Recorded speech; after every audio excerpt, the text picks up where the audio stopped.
Bien, regresamos entonces con Martín Tanaki, con Víctor Andrés Ponce para hablar sobre economía y política. Muy buenas noches, Víctor Andrés, Buenas Martín. noches, gracias. Bien, diversos autores peruanos locales han reflexionado, recientemente Vergara, Barnechea, sobre este desacoplamiento que existe entre lo político y lo económico, y han ido un paso más allá, porque se habla mucho, hace mucho tiempo del desacoplamiento, han ido un paso más allá y sostienen que lo económico funciona y lo político no. Mi pregunta sería, en primer lugar, ¿por qué creen ustedes, si es que creen que esto está ocurriendo? Víctor Andrés. Bueno, hay varias razones, ¿no? Mucho se está hablando sobre esta emergencia social, sobre esta emergencia económica, social y cultural en el Perú. En el Perú no solamente hay una nueva economía, una economía diferente. Muchos autores pretenden decir que esto ya hubo en el pasado, ¿no? Y se habla, por ejemplo, del boom de materias primas de la década del 50 o del boom guanero de fines del siglo pasado. Pero la diferencia radical es que esos booms, mencionados por otros autores, tienen que ver con una sociedad limeña, centralista, un poco en Trujillo y otro poco en Arequipa, inmensas andinas, excluidas de todos los mecanismos del mercado. La diferencia ahora es que ha surgido una nueva sociedad con este auge de las materias primas, cuando todo, digamos, Lima es la capital andina del Perú. Entonces se habla de una emergencia, de una nueva economía, básicamente en esos términos, de una nueva sociedad y de una nueva cultura. Ahora bien, ¿por qué esto ha podido prosperar de esta manera? Yo creo que una de las explicaciones es: todo ha fracasado en el Perú, han fracasado básicamente los partidos políticos, ¿no? Pero también han fracasado los proyectos intelectuales. Si uno revisa, por ejemplo, las grandes reflexiones de fines del siglo pasado sobre cómo resolver el problema de una sociedad criolla y una sociedad andina, nadie ponía el acento en el tema del mercado. El día de hoy, los nuevos varones del azúcar, ¿no? Los nuevos varones del azúcar, entre comillas, son prácticamente representantes de esta emergencia social en el Perú. Entonces, ¿cómo explicar esto? Bueno, el fracaso general del sistema político, el fracaso intelectual y el fracaso en general del Estado, ¿no? Ahora, esto da para el optimismo y también para el pesimismo, porque por un lado estamos avanzando hacia el cuarto proceso electoral ininterrumpido. ¿Cómo explicar esto con partidos que se caen, con proyectos que no funcionan, ¿no? Y por otro lado estamos reduciendo la pobreza en términos que no hay comparación en los procesos históricos anteriores. Correcto. Martín, ¿cómo identificas tú esto? Bueno, a ver, volviendo a tu pregunta inicial, yo diría que, bueno, vayamos al punto de origen, ¿no? Y en el punto de origen están las reformas que se implementaron en la década de los años 90. Y como todos sabemos, durante los años del fujimorismo se hizo una reforma económica que inicia, digamos, el modelo que estamos viviendo ahora. Pero esas reformas vinieron acompañadas de un golpe de Estado y luego de un gobierno que podríamos calificar como autoritario, ¿no? Entonces yo diría que desde el origen tenemos esa disociación, ¿no? Una reforma económica liberal y una suerte de autoritarismo político. Caído el fujimorismo, pensamos que esa disociación iba a terminarse porque íbamos a tener una institucionalización democrática. Pero claro, ya 2 gobiernos y medio después vemos que esas líneas paralelas se mantienen, ¿no? Aunque ciertamente se ha avanzado, no se puede decir que sea lo mismo de los años 90, pero es llamativa cómo esas dos esferas se han desenganchado. Yo he escuchado esta tesis o hipótesis de la decadencia de la política durante los 90, pero recuerdo mucho un trabajo de la Corporación RAND de 1990 o 1989, no recuerdo bien exactamente el año, en el cual hablaba de Sendero. Y hablando de Sendero Luminoso, sostenía que una de las razones por las cuales Sendero había podido avanzar era justamente por la decadencia de la clase política. Lo que decía la Corporación RAND es que no existían partidos políticos, de nuevo, entre 1989 y 1990. Mi pregunta sería, ¿los partidos políticos murieron en el fujimorismo o llegaron muertos al fujimorismo? No, yo diría que llegaron a una gran crisis, muy débiles, y Fujimori aprovechó esa circunstancia de debilidad, ¿no? Pero yo creo que si recordamos las discusiones que se tenían en el año 90, más bien la percepción era que el gobierno era muy débil y que el gobierno iba a caer. por su inexperiencia, porque no tenía mayoría en el Congreso, por la magnitud de los problemas que iba a enfrentar. Entonces yo diría que Fujimori sorprende por su ambición y su capacidad política de imponerse sobre actores que supuestamente iban a mangonearlo, digamos. Bueno, en el año 92 efectivamente sacan una norma con la cual le restringían a él una serie de prerrogativas presidenciales. Yo diría, ¿no?, que los líderes de los partidos pensaban que Fujimori iba a ser un presidente títere y al final el títere se convirtió en titiritero, digamos. Víctor Andrés, ¿hasta qué punto el mercado ha funcionado, lo económico ha funcionado, porque no ha funcionado lo político? Y me explico. Si uno analiza en el papel al Estado peruano, es un Estado bastante regulador, ¿no?, en el ambiente laboral, en las regulaciones microeconómicas. Sin embargo, esas regulaciones no se pueden aplicar como sí se aplican en otros países. Entonces tú tienes una masa de peruanos que transan, compran, venden, llevan, traen, y que no están sujetos a ese mandato imperativo de la ley, no pagan tributos, no siguen las regulaciones laborales, más del 70% de la PEA es informal. Entonces, ¿hasta qué punto lo económico no funciona porque no funciona lo político? Bueno, en mucho tiene que ver eso, ¿no? Es decir, en la medida que no hay un Estado con legitimidad, no hay un sistema político con autoridad y no hay partidos políticos, el Estado es una presencia que está y no está. Y la expresión de eso es el 70% de informalidad. Tú tienes, por ejemplo, como tú sostienes, un sistema tributario, ¿no?, con IGB. De alguna manera, este mundo informal del 70% entra pero sale alrededor del impuesto general a las ventas. Y ni qué decir al impuesto a la renta, claro, ni qué decir, no existe, ¿no?, claro, ni qué decir en el tema laboral. Mira, la sociedad de mercado más perfecta del Perú es Puno. Y sin embargo, y eso se grafica en algo muy sencillo. Quien pueda encontrar una trabajadora del hogar que quiera trabajar de dependiente en Puno, se gana el premio del año. Uno va a Puno y dice, quiero que tú trabajes en mi casa, y cualquier mujer te mira con ira en los ojos porque te dice que tiene su carretilla, tiene su puesto en el mercado. Puno es la sociedad de mercado más perfecta. Pero siempre Puno ha votado contra el Estado. Y ha votado muchas veces al lado de la izquierda y de los radicalismos porque han interpretado de mejor manera la crítica a este Estado, ¿no? Entonces, ahí está, digamos, la imagen, lo que grafica esta relación de esta emergencia, de este crecimiento que todos celebramos, pero que también tiene talones y debilidades estratégicas como este mundo formal e informal. Correcto, pero para terminar, antes de ir a la pausa, mercados sin instituciones no funciona.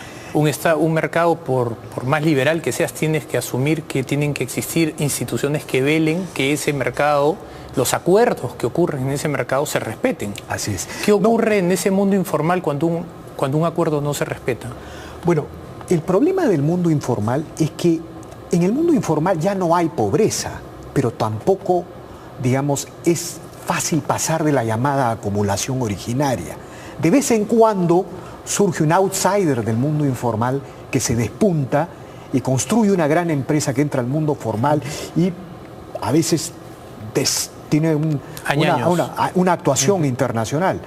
Pero digamos, no es el mundo emergente de los países desarrollados, de los países anglosajones, por ejemplo, en la que tú puedes ver que incluso hay estadísticas de pequeñas empresas que en los primeros 5 años tienen un 80% de muerte como pequeñas empresas, pero un 20% logra pasar esos 5 años y se convierte en mediana y gran empresa, y de ahí la enorme movilidad social en los países anglosajones. Y un problema que está asociado es la baja productividad de estas empresas, ¿no? Pero por supuesto, claro. O sea, y finalmente, no puede haber un mercado estable, sostenible en el largo plazo si es que no hay instituciones, y la prueba de ello es que cada cierto tiempo ganan. Mira, si tú miras a Toledo, García y Humala, todos ganaron por la izquierda y lanzando discursos contra el mercado, ¿no? Vamos a ir a... Bien, vamos nosotros a nuestra primera pausa y regresamos. Estamos conversando con Martín Tanaka y Víctor Andrés Ponce sobre economía y política. Martín, partiendo por asumir que el mercado necesita y requiere de instituciones, estas instituciones a su vez nacen desde lo político. cómo hacer que funcione una mejora institucional si es que la clase política es parte del problema. A ver, mire, empiezo retomando lo que estamos conversando hace un momentito y llevo a esto, ¿no? Yo diría que lo que ha pasado en los últimos años es que, de un lado, lo económico funciona parcialmente, o sea, hay una dimensión que es innegable que funciona, la dimensión, digamos, que se miren las cifras grandes, pero también tiene límites que tienen que ver con la informalidad, con la extensión del mercado en el territorio, con su capacidad de integrar a otros sectores que no logran engancharse, en fin. Y ahí sí es cuando salen los límites de lo institucional, ¿no? Pero con todo, yo diría que es una buena pregunta el preguntarse por qué la economía, por lo menos a nivel macro, está funcionando cuando tenemos tal precariedad política, ¿no? Y yo creo que parte de la respuesta es que los sectores políticos, ¿cómo decirlo? Los partidos se han debilitado tanto que es como que hayan abandonado la pretensión de controlar la economía, por así decirlo. Entonces, por ejemplo, si es que tú miras la última circunstancia esta del nombramiento de los directores del BCR, es como que se pelean mucho por el Tribunal Constitucional o la Defensoría, pero el Banco Central es como que no les interesara, digamos, ¿no? Entonces, ok, acá sí vamos a elegir técnicos competentes y no vamos a meter esto a la repartija política, ¿no? Es como que, ok, esto funciona y no me interesa, no lo voy a tocar. Y entonces, extrañamente, el ruido político, digámoslo así, no interfiere sobre el funcionamiento de la economía, ¿no? Haciendo breve paréntesis a lo que dices, eso en el fondo también es una buena señal, porque si algo destaca la economía peruana es justamente su estabilidad macroeconómica y monetaria, ¿no? Sí, ahora yo diría que en el lado de lo negativo es que, digámoslo así, efectivamente hay un desacople entre las expectativas ciudadanas y la discusión ciudadana, y que no se traducen mejor dicho, la política no funciona como correa de transmisión hacia la esfera económica, ¿no? Entonces, no sé, si en el Perú existiese una izquierda más solvente, más fuerte, probablemente sectores de izquierda tendrían sus propios candidatos con su propia filosofía para llegar al Banco Central, independientemente de que estemos de acuerdo o no, pero habría más alineamiento entre el humor social y la discusión económica, ¿no? Pero no, estamos totalmente desvinculados. O, por ejemplo, cuando vas al Congreso y ves la discusión del presupuesto, es como que a los partidos no les interesa discutir la ley de presupuesto y solamente negocian cositas pequeñas en el margen, ¿no? Entonces yo diría que eso ayuda a entender el funcionamiento y los límites del mercado, y cómo la política es como que se hubiera desentendido de eso y se dedica a otras cosas. Me haces recordar a comienzos del gobierno de Alejandro Toledo, cuando ya nos quedaba a todos los peruanos claros que él no era economista, agradecíamos que él no se mete en lo económico, ¿no? Que hubiera una tecnocracia manejando el MEF y que hubiera una tecnocracia manejando el BCR. Pareciera como si eso se ha mantenido a lo largo de todos estos 11 años, pero vuelvo a la pregunta. ¿Cómo vamos a mejorar la calidad institucional con una partidocracia tan precaria? Déjame entrar en eso en 30 segundos solamente. Si es que uno se pone a pensar en las reformas que han avanzado, yo diría que casi la regla general es que no han salido del mundo de la política. Ha sido por presión de la sociedad, ha sido a través de técnicos y expertos, ha sido a través de organismos internacionales, ha sido a través del acuerdo nacional, no sé, instancias que no son las de la coordinación partidaria directamente. Yo diría que por ahí es el camino, ¿no? Hay un trabajo de Slembeck, un profesor, me parece que es noruego, sobre justamente los sistemas de creencias y cómo se debe hacer la consejería política. Y lo que él dice es que los tecnócratas tienen problemas para hacerle llegar buenas ideas a los políticos, porque los tecnócratas parten por asumir lo que debe ser, lo normativo, y los políticos están en lo positivo, que es cómo yo puedo ganar votos. Entonces, lo que es bueno para los tecnócratas puede ser malo para los políticos y por lo tanto no hacerlo. Víctor Andrés, ¿cómo crees tú que podríamos romper ese nudo gordiano a nivel local? Bueno, mira, la situación da para el optimismo y también para algo de pesimismo, pero, o sea, el avanzar hacia un cuarto proceso electoral ininterrumpido en el país representa un enorme activo. un inconmensurable activo. Es cierto. O sea, digamos, y posibilidad, y un inconmensurable activo y un enorme horizonte posible de institucionalización. Mira, el siglo pasado nos pasamos señalando de que vivíamos una maldición, ¿no? 2 gobiernos democráticos y 2 dictaduras. 10 años de democracia, 10 años de dictadura. Estamos a punto de romper ese maleficio. O sea, avanzamos a 20 años de democracia y 30 años de economía y mercado. Es una barbaridad. Algo va a surgir de eso. Ahora, es natural que un país se desinstitucionalice porque se derrumba su sistema de partidos. Recordemos que finalmente los 2 grandes procesos del siglo XX, llámese el Velascato, para bien o para mal, y el Fujimorato, para bien o para mal, no lo hicieron los partidos, sino los hicieron outsiders o representantes de las Fuerzas Armadas. Entonces, ese sistema político tenía que caerse, ¿no? Y como tú señalabas, de alguna manera eso también explica esta emergencia de mercados populares, ¿no?, tan impresionante que existe en el Perú y que ha llevado a identificar a lo popular, a lo andino, con el mercado y el libre comercio. No aceptar eso es negarse, pues. Pero, y me queda lamentablemente un minuto, quisiera una reflexión de ambos. ¿Qué pasa si es que no se genera esa mejora institucional? ¿Qué va a pasar con este 70% de informales que van a seguir queriendo crecer y que eventualmente van a tener un choque con el Estado?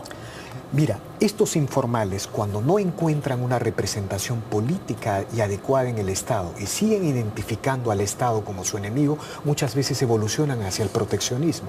Mira, el ejemplo es Puno, que vota contra el Estado y muchas veces con propuestas anacrónicas de la izquierda, ¿no? Martín. Yo volvería que, digamos, como decías tú, las expectativas de que esto salga del mundo político son escasas. Y esto saldrá en la medida en que el empresariado, la sociedad civil, las universidades, las élites no políticas, digamos, en el sentido más estricto, empiecen a presionar para que este mundo institucional se consolide, ¿no? Bien. Bueno, sin duda eso es una tarea que va a tener que en algún momento cogerla la academia y la prensa para que exista no solo un ambiente de reflexión, sino uno de promoción, ¿no? Así es. Bien, les agradezco a ambos por la visita. Gracias.